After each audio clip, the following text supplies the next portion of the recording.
एकादशी व्रत का सबसे पहला नियम है कि आप जिस दिन व्रत करो उसके एक दिन पहले भक्ति का संचार इस हृदय में कर लो।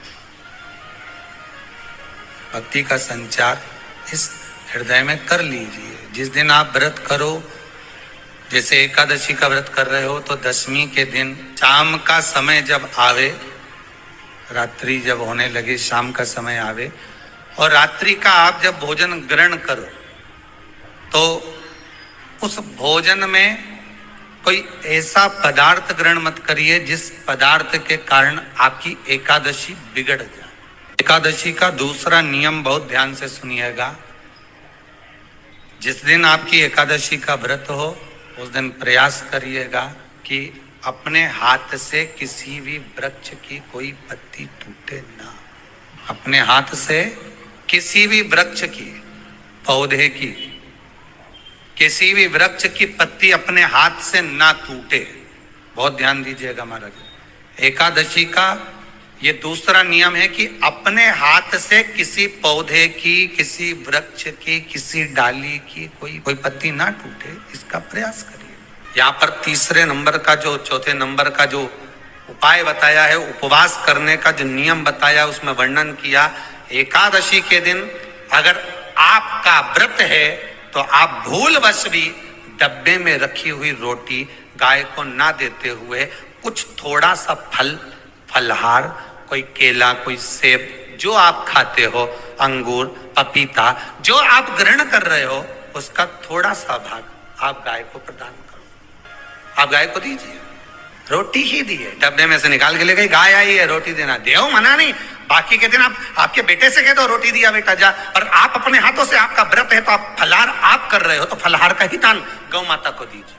पांचवा वर्णन किया चतुर्थ भाव में, बन सके जितना एकादशी के दिन भगवान का ओम नमो भगवते वासुदेवाय का जाप करें या अपने गुरु मंत्र का स्मरण करें, या जो मंत्र आपके हृदय में समाहित हो, श्री शिवाय नमस्तुभ्यम, ओम नमः शिवाय, राम कृष्ण शिव, जो मन पड़े उसका भजन करें, पर दिल से करें। जितनी देर करते बने उतना देर करो। माला पकड़ने की भी जरूरत नहीं कि माला पकड़ के बैठता हूं तो घटकी जिब्या से जप लो, नहीं जी वही उतना में पूरा हो जाए, वही बहुत। पांचवा नियम कहा, जिस दिन आपका व्रत रहे किसी निंदक से बात ना करें। निंदक जानते हो, भाई दूज के दिन, दिवाली की जो भाई दूज होती है ना, होली दिवाली की जो दूज होती है, उनमें ऐसा गोबर का भाई दूज बनाते हैं और पास में एक चुगलखोर भी बना है और चुगलखोर के ऊपर ऐसा भाटा धर दे, एक पत्थर। अब तुम्हारे उधर रखे कि नहीं रखे हमें नहीं मालूम रहे हो, जितने आस्था पे सुन रहे हो, पर हमारे इधर तो ऐसा रहता है, गोबर का भाई बहन बनाए और उसकी पूजन करे, उसके पास में एक गोबर का चुगल चोर भी बनाया, उसके ऊपर बाटा धर। कथा वर्णन कर रही है, निंदक से बात ना करें। मान लो किसी ने आकर आपको निंदा कर भी दी तो तुरंत सूर्य नारायण भगवान का दर्शन करें और 3 बार उनका दर्शन कर कर नेत्र बंद करें, तब जाकर वो निंदा जो अंदर गई है, अंदर पवित्रता प्रदान करेगी, तब जाकर एकादशी का व्रत लगेगा। पहले तो प्रयास करो, अगर जो निंदा करने आता है ना तो उसको उस दिन एकादशी वाले दिन दरवाजे पे लिख दो, जीव की हत्या ना करे। अगला नियम है, अपने द्वारा जीव की हत्या ना हो, प्रयास करना, किसी को कष्ट ना हो। 18 नियम में से एक नियम और, प्रयास करिएगा एकादशी जब भी करें तो द्वादशी से जुड़ी हुई करें, दशमी से जुड़ी हुई एकादशी कम करें। जो वैष्णवों की एकादशी कौन सी होती है? जो एकादशी द्वादशी से जुड़ी हो, दशमी से नहीं। दशमी से जुड़ी हुई एकादशी व्रत कहलाती है और द्वादशी से जुड़ी हुई एकादशी पुण्य फल प्रदान कर कर वैष्णवों को भगवान के चरण में छोड़ आती है। इसलिए एकादशी द्वादशी से जुड़ी हुई होना चाहिए। फिर अगला वर्णन किया गया, महाराज शास्त्र कहता है, अगला वर्णन जो किया गया उसमें बताया, प्रयास करें जिस दिन एकादशी हो उस दिन घर में बुआरी झाड़ू आदि जो लगती है वो दूसरा लगा ले। क्यों?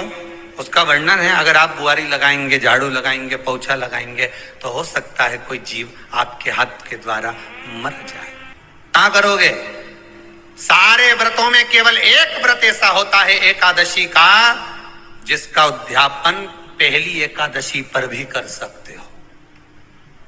सारे उद्यापन में केवल एक उद्यापन ऐसा होता है, सारे व्रतों में एक व्रत का उद्यापन ऐसा होता है, वो है एकादशी का। ये जरूरी नहीं कि 26 पूरी होगी तभी तुम करोगे, या तो पहली में ही कर लो या फिर 26 पूरी हो तब कर। पर उद्यापन, अब तुमको ऐसा लगे कि हाँ मैं अभी तो जीऊंगी हो, अभी तुम्हारा बाल भी धोला नहीं हुआ, तुमको ऐसा लगे तो अभी तुम्हें तो बढ़िया, तो पहली पर करने से क्या फल मिलेगा? तो एकादशी की नियमावली कहती है, अगर मान लो आपने पहली एकादशी पर भी उद्यापन कर लिया, इसके बाद में जितनी एकादशी करोगे वो सारी तुम्हारे खाते में जुड़ती जाएगी। मतलब बैंक में खाता खोल लो, ठीक है? खाता खोल लिया, अब जितना कमाता जाओगा उसमें डालते जाओ, जितनी कमाई करके लाओगे उसमें जमा करते जाओ। एकादशी एक बार उद्यापन पहले में भी हो गया तो बाकी का पुण्य तुम्हारे खाते में आ जाए। एकादशी का उद्यापन बड़े महीने में माघ शुक्ल एकादशी के दिन, माघ का महीना हो, शुक्ल पक्ष की, जम के बोलिए, एकादशी हो, प्रयास करना कि आप उद्यापन करें, भले 5, 10, 11, 12 जितनी एकादशी हो जाए, 26 हो जाए तो ज्यादा अच्छी है, नहीं तो आप करें तो माघ महीने की शुक्ल पक्ष की एकादशी के दिन आप उद्यापन करें। प्रयास रखना, प्रयास रखना। बड़े महीने के अंतर्गत जो उद्यापन, हाँ चतुर्मास के अंतर्गत उद्यापन नहीं होता एकादशी का, बहुत ध्यान दीजिएगा। ये जो सावन भादो कुंवर कार्तिक जो 4 महीना होते हैं भगवान के शयन करने के, इसके अंतर्गत एकादशी का उद्यापन नहीं होता, और इसके अंतर्गत उद्यापन करना भी नहीं चाहिए एकादशी। एकादशी का उद्यापन माघ महीने की शुक्ल पक्ष की एकादशी के दिन आप बहुत प्रेम से आनंद के साथ करिए महाराज। परंतु एकादशी के उद्यापन में सबसे ज्यादा अगर कुछ जरूरी होता है तो 24 तरह का नैवेद्य जरूरी होता है। कितने तरह का? 24 तरह का नैवेद्य। अब आप कहोगे गुरुजी उद्यापन हम कर रहे हैं एकादशी का, तो उसमें तो फलहार का हमें नैवेद्य बनाना चाहिए, तो फिर ये पुराण के अंतर्गत स्कंद पुराण में ये चीज लिखी है कि एकादशी का जब उद्यापन करते हैं तो 24 तरह का नैवेद्य बनाकर सिद्ध करते हैं। 24 तरह का नैवेद्य जान रख लेना, हलवा बना लो, खीर बना लो, पूड़ी बना लो, सब्जी बना लो, पकौड़ा बना लो, भजिया बना लो, ऐसे 24 तरह का नैवेद्य अलग अलग चाहिए। पर लोग क्या करते हैं, खोपरा पाक बनवा लेते हैं 1-2 किलो और 24 जगह रख देते हैं। 24 तरह का नैवेद्य रखा जाता है।